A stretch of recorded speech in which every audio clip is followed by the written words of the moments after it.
욥기에서 1장 21절. 자, 읽겠습니다. 이르되 내가 모태에서 알몸으로 나왔사온즉 또한 알몸이 그리로 가올지라. 주신 이도 여호와시요 거두신 이도 여호와시오니 여호와의 이름이 찬송을 받으실지다 하고. 아멘. 에스겔서 16장 62절로 63절 보겠습니다. 에스겔서 16장 62절 63절.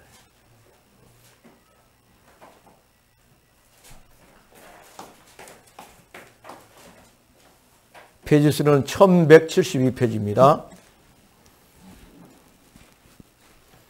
1172페이지. 내가 네게 내 언약을 세워 내가 여호와인 줄 네게 알게 하리니 이는 내가 네 모든 행한 일을 용서한 후에 네가 기억하고 놀라고 부끄러워서 다시는 입을 열지 못하게 하려 함이니라. 주 여호와의 말씀이니라. 아멘. 자, 옆에 있는 사람 인사합시다. 사랑합니다. 사랑합니다. 성령으로 충만하십시다. 예수는 그리스도. 난 하나님의 자녀. 문제 끝. 괜찮아요. 여러분들이 어떤 문제가 있든지 간에 주인 되신 하나님께 기도하면 응답을 누리게 된 줄 믿습니다. 오늘 욥기서 1장 21절 또 에스겔서 16장 62절로 63절에 있는 말씀을 가지고 나중이 좋으면 좋은 사람으로 기억되어진다. 나중이 좋으면 좋은 사람으로 기억되어진다. If the end good, you will be remembered as a good person. 그런 말인데, 그러니까는 우리 인생을 어떻게 살았느냐는 나중에 결정된 거죠. 우리나라에서 노벨 평화상을 김대중 대통령이 받았습니다. 이번에 한강이라는 작가가 노벨 문학상을 받았습니다. 그런데 이 알프레드 노벨은 노벨상의 주인공인데 내 나이 때 죽었어요. 63살에 죽었습니다. 그런데 세계적인 갑부입니다. 스웨덴의 화학자인데 세계적인 갑부입니다. 그 사람이 63살에 죽으면서 죽기 전에 하는 말이 뭐라 하냐면은 유언을 남겼는데 내가 죽으면은 화학 부분, 물리학 부분, 그 다음에 생리학, 의학 부분, 평화 부분, 문학 부분 이 5군데에서 전 세계에서 인류 복지를 위해서 헌신한 사람에게 내 이름을 앞세워 가지고 상을 주라. 그러면서 전 재산을 노벨 재단에 바쳐버렸어요. 그는 1896년에 죽었습니다. 참 인생을 잘 살았다라고 볼 수가 있지요. 후손들의 기억에는 기억 속에는 참 위대한 사람이다, 위대한 우리 조상이다라고 기억이 될 겁니다. 각 나라 사람들은 이 분야에 하나의 상만 받아도 나라의 경사가 일어납니다. 나중에는 경제학상도 넣자 그래갖고 6번째로 노벨 경제학상도 넣었습니다. 너무 좋게만 기억이 되지요. 우리는 노벨 그러면 너무 좋게만 기억이 됩니다. 그런데 어떻게 해서 세계적인 갑부가 됐을까요? 이 사람은 전쟁 살살 무기, 사람을 죽이는 무기 다이너마이트를 만든 사람입니다. 다이너마이트를 만들어 가지고 미국 남북 전쟁에 사용했을 때 수십만 명이 죽었습니다. 세계 제2차 대전 때도 엄청난 사람들이 죽었고 6.25 또 러시아 우크라이나 전쟁 때도 여전히 그가 만든 살상 무기를 사용해 갖고 사람을 많이 죽이고 있지요. 아마 노벨이가 유언이 없었다면은 별 볼 일 없는 사람입니다. 전쟁에서 수많은 사람을 죽게 한 살인 무기를 만든 사람으로 기억될 겁니다.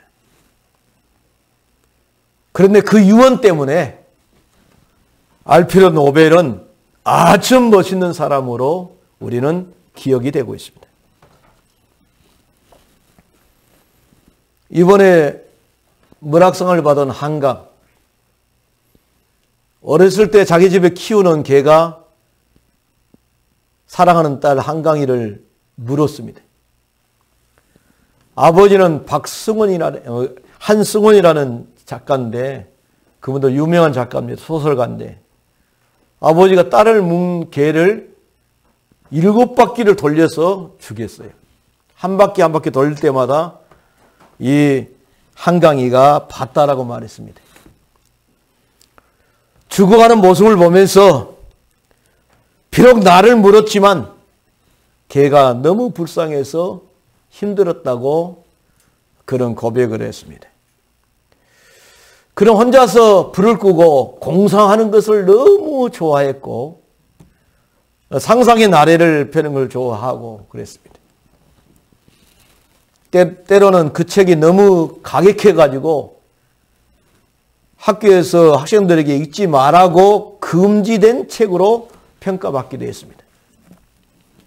그러나 한강은 작품 생활을 계속하면서 한 50권에 가까운 책을 쓰게 되었고 남편은 또 평론가입니다. 그래서 남편의 평을 받아가면서 책을 쓰다 보니까 결국은 노벨 문학상을 받아가지고 국가의 이상을 올린 작가가 한강입니다. 그의 아버지에 대해서 말씀을 하겠습니다. 그의 아버지는 박승원입니다. 그 아버지 책 중에서 한승원입니다. 한승원인데 그 아버지 책 중에서 가장 영화로 만든 그런 내용이 하나 있습니다. 아재아재 바라아재. 아재아재 바라아재를 갖다가 임권택 감독이 영화로 만들었습니다. 그런데 최우수 작품상을 받고 거기에 주연으로 나왔던 강수연은 여우 주연상을 받을 정도로 멋있는 작품이었습니다. 그 아재아재 바라아재 이 뜻이 뭐냐면은 가자 더 높은 깨달음의 세계로 나아가자 그 뜻입니다. 불교의 반야심경에 가장 마지막에 나온 기절이죠. 그런데 그 내용을 보면은, 영화 내용을 보면은 가족에게 아픔만 남겨두고 딸 순녀를 버리고 어머니를 제주댁을 버리고 스님이 되겠다고 출가해버립니다. 아버지가. 운봉스님으로 거기서 나오지요. 아버지가 이제 젊은 나이에 출가를 해버리니까 엄마가 돈과 성에 눈이 열렸어요. 돈과 성에 눈이 열려가지고 제주댁인데 눈이 열려가지고 그 현종 선생님과 열애를 하게 됩니다.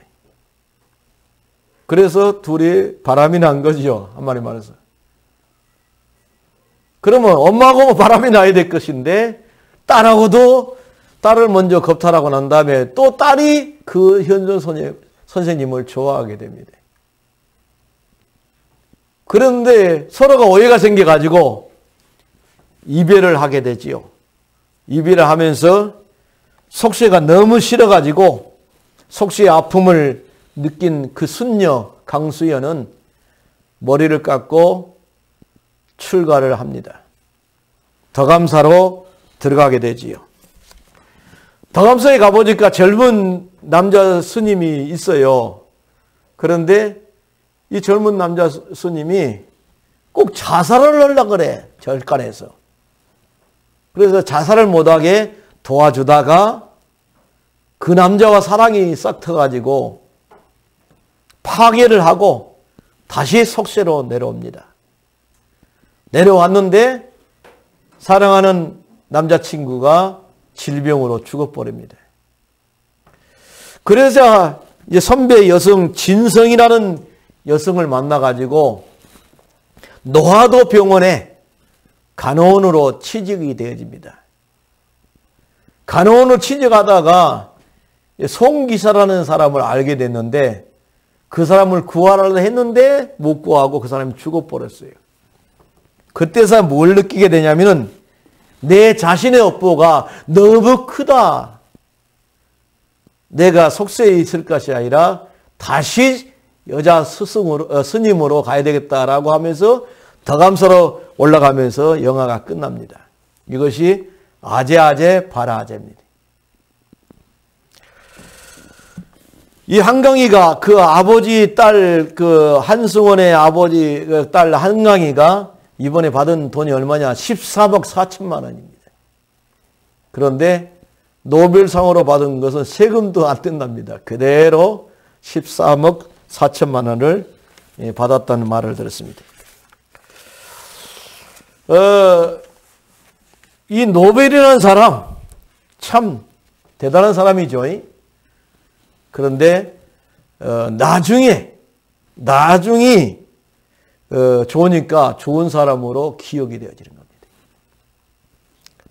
그러면 나중에 기억되어진 사람은 어떤 사람이냐 이 말입니다. 나중에 기억되어진 사람은 역사가 뒤숭숭해도 사상 문제가 와도 내 자신을 향해서 별 비난을 다 쳐도 변함없이 자기 길을 가는 사람입니다. 역사의 주인공들을 보면 한결같이 변함없이 자기 길을 가는 사람을 통해서 일을 해 나가는 거예요. 이 사람 말 듣고 움직이고 저 사람 말 듣고 움직이고 기가 막 얇아가지고 완전히 기회주의자 사람은 절대로 역사의 주인공이 될 수가 없습니다. 일본 사람 말 듣고 하다 보니까 나라 팔아먹는 매국노 이완영 같은 사람 나오고 그러지. 물론 그 사람이 그때 당시는 엄청난 부를 가지고 살았지만 역사는 그 사람 말하기를 매국노로 나라를 팔아먹은 사람이다라고 말하고 있습니다. 노벨은 살상무기를 만들어갖고 수많은 사람의 목숨을 담보로 엄청난 재산을 축적했지만 유언으로 모든 재산을 노벨상, 인류 역사의 복지에 공헌하고 헌신한 사람을 위해서 내 재산을 써주라. 나중에 좋은 사람이 됐습니다. 그래서 우리는 좋은 사람으로 기억이 되어집니다. 아마 이 세계에서 제일로 귀한 상이 아마 노벨상일 겁니다. 그래서 사람의 말에 한강이도 기억이 막 움직였다면 아마 한강 작가의 그 노벨 문학상을 받는 사람이 되지를 못했을 겁니다. 그 책을 금지해라. 그래갖고 학교에서 금지할 때도 있었다니까요. 그런데 오직 자기 길을 갔던 한강.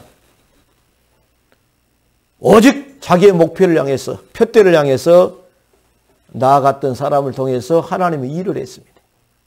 그래서 우리나라 문학계에서 우리나라 국익을 만들고 또 국가적으로 이상을 높인 한승원 작가, 한강 작가는 참 귀한 분들이라고 말할 수가 있습니다. 그런데 이분들이 예수 믿는 사람이면 얼마나 좋겠어요. 그런데 둘 다 무교입니다. 무교인데 내가 이렇게 조사해 보니까 아버지 한승원 작가는 불교 쪽에 가까운 사람이지만 이 한강희는 진짜 무교인 것 같았어요. 하여튼 책을 많이 썼습니다. 갑자기 노벨 문학상을 받으니까 책이 몇십만 부가 팔렸어요.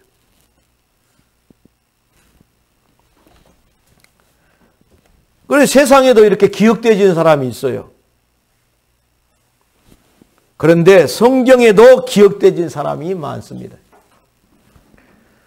전도자로서 또 의인으로서 나중에 잘된 사람이 너무너무 많습니다.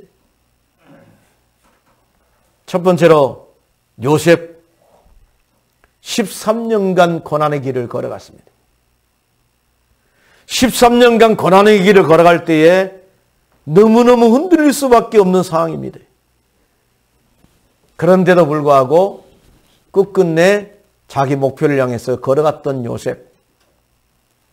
하나님이 함께 하시니까 형통한 자가 되어서 하나님의 응답을 받는 그러한 일꾼으로 일어서게 되죠. 아브라함 25년간 하나님 응답을 하지 않았습니다. 25년 만에 하나님 응답해가지고 네 독자 이삭을 주겠다라고 했는데 25년 만에 하나님께서 응답을 줬습니다. 응답이 안 온다고 하고 너무 우리는 설칠 이유가 없습니다. 내 자신의 표대를 향해서 내 목표를 향해서 계속 나아가다 보면은 어느 순간에 하나님의 응답을 받게 되는 줄 믿습니다. 욥도 마찬가지입니다. 주신 자도 여호와시요 거둬가신 자도 여호와시오니 여호와의 이름이 찬송을 받으시옵소서. 동방의 의인이고 동방에서는 가쁩니다. 근데 하루아침에 싹 잃어버렸어요. 모든 재산을 잃어버릴 때 누가 동원됐냐? 마귀가 동원됐다는 사실을 우리는 알아야 됩니다. 그런데 주신 자도 여호와시요 거둬가신 자도 여호와시오니 여호와의 이름이 찬송을 받으시옵소서. 모든 것을 다 잃어버렸는데 이번 노년에 더 큰 축복을 받아서 멋있는 사람으로 일어서게 됩니다. 엘리야도 마찬가지입니다. 하나님, 나 죽고 싶습니다.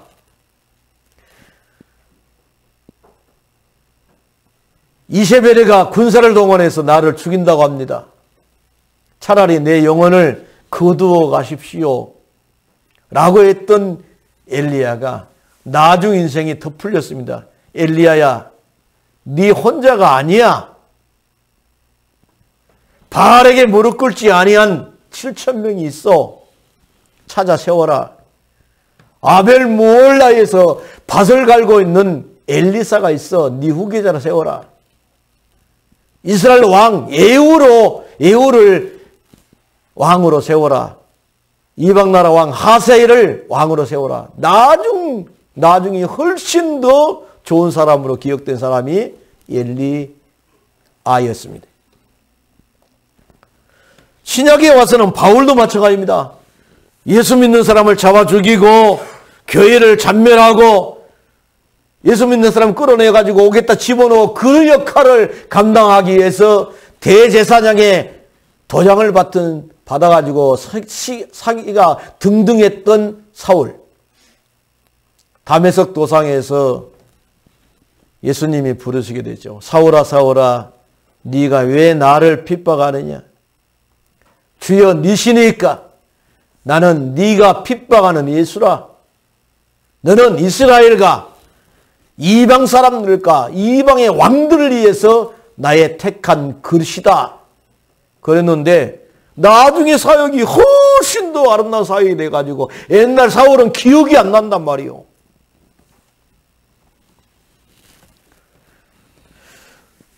성경 보니까 오네시모 빌레몬 집에서 도둑질을 해갖고 도망갔어요. 빌레몬이가 고소를 해가지고 감옥에 갇혔습니다.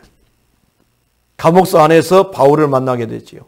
복음을 듣고 난 다음에 말하기를 빌레몬아 오네시모가 가면은 나에게 한 것처럼 대접해라. 그는 신복이다. 나의 신복이다. 혹시라도 오네시모가 네한테 줘야 될 돈이 있다면 내가 갚아줄게. 그런데 빌레몬보다 노예였는데 더 크게 에베소 감독으로 성장하는 역사가 일어났습니다. 우리나라 전도자 중에도 기억된 사람들이 많습니다. 미국도 마찬가지고 구두 닦기로 밥을 먹고 살았습니다. 구두 닦기를 하지 않으면 밥을 먹을 수가 없습니다. 어느 날 예수님을 마음속에 영접했습니다. 미국 역사상에 이만큼 많은 사람을 구원시킨 사람은 없습니다. 누구냐? D.L. 무디입니다. 너무너무 무식하다고 하지만은 무디 신학기도 있고 그 무디를 통해서 수많은 사람들이 회개하고 예수님을 믿는 역사가 일어났습니다. 폐결핵에 걸려가지고 아무 쓸모없는 사람, 폐결핵에 걸려갖고 죽을 수밖에 없는 사람, 예수님을 만났습니다. 그래서 치유돼 가지고 세계에서 제일 큰 교회를 이룬 조영기 목사님. 선교사가 와서 복음을 전하는데 돌로 때려가지고 돌을 맞아 머리가 맞아고 피가 막 나게 만들었던 이기풍 깡패. 제주도에 가서 복음 전하는 전도자로 일어섰습니다. 이기풍 목사님. 자기 아들을 둘이나 죽인 원수. 그 원수를 자기 아들로 삼아가지고 그 아들을 목사 되기까지 만들었던 손양원 목사님. 그 손양원 목사님이 이때 얘기를 갖다가 영화로 만들었는데 사랑의 온잘탄. 그 영화를 보면서 펑펑 울었어요. 많습니다. 나중이 좋으니까 좋게 기억된 사람이 너무 많아요. 그래서 나중이 좋았던 사람들은 진짜 후손들은 좋은 사람으로 기억이 되어진다는 사실을 믿으시길 바랍니다. 지금 여러분들 나이가 70, 80, 90? 나중에 유언 하나로 완전히 가문을 살릴 수가 있습니다. 내가 예수 믿어보니까 너무 좋더라. 나는 예수 믿고 천국 가는데 너희들은 예수 믿고 천국에서 너희들을 만나봤으면 좋겠다. 만약에 그렇게 하고 유언을 하고 돌아가셨다면 자식들 교회 다니게 됩니다. 우리 어머니 돌아가시기 전에 끊임없이 유언한 건 뭡니까? 내가 죽으면은 절하지 말고 모든 장례 절차를 막내 아들 목사님한테 맡겨라. 그렇게 유언을 했어요. 그래 모든 순서를 저가 하니까 얼마나 좋은지 몰라요. 참말로. 참 중요합니다.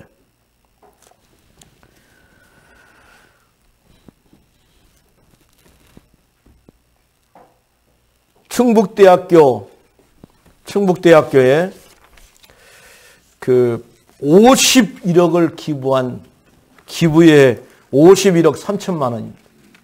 51억 3천만 원을 기부한 고 신언님 여사분이 있습니다. 이분은 평생 아기를 낳아본 적이 없어요. 아기를 낳고 싶은데 애가 생기지를 않아.